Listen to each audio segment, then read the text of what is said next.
Every once in a while, emergency auxiliaries get together to practice what to do in emergency situations, whether that be a catastrophe or a car accident.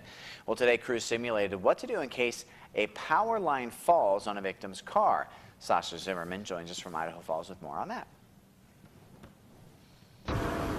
Even though we all pass by power lines on a daily basis, we usually don't give it much thought.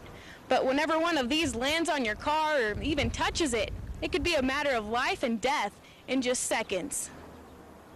The Idaho Falls Fire Department, Bonneville Power Administration, Air Idaho Rescue, Idaho Falls Power, and the Idaho State Police all practiced and learned about risky situations when power lines come falling down in an emergency. Well, what we were hoping for is to make them aware if there are power lines on a car and they come up on an accident, you can't tell if the power lines are still energized or not, and you have to wait until the local utility can get there to verify they're dead.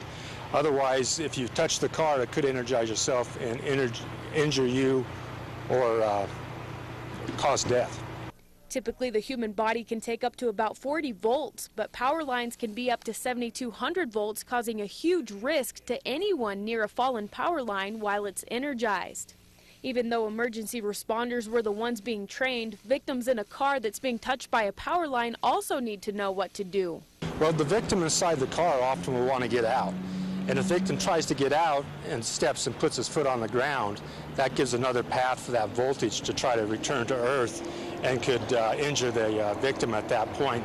So the fire department will need to try to encourage the victim to stay in the car and not touch the car until they can get clarification that everything's been de-energized so it's safe for them to do so. The Bonneville Power Administration says to help prevent electrical fires and power lines from falling, keep trees away from the power line as well as tree houses. If you'd like more tips or information about what to do when you find yourself in a bad situation, log on to our website at www.kpvi.com.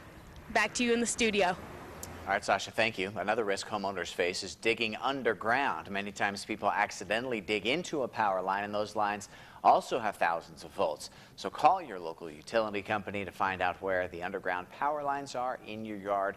That also goes for cable lines and phone lines as well.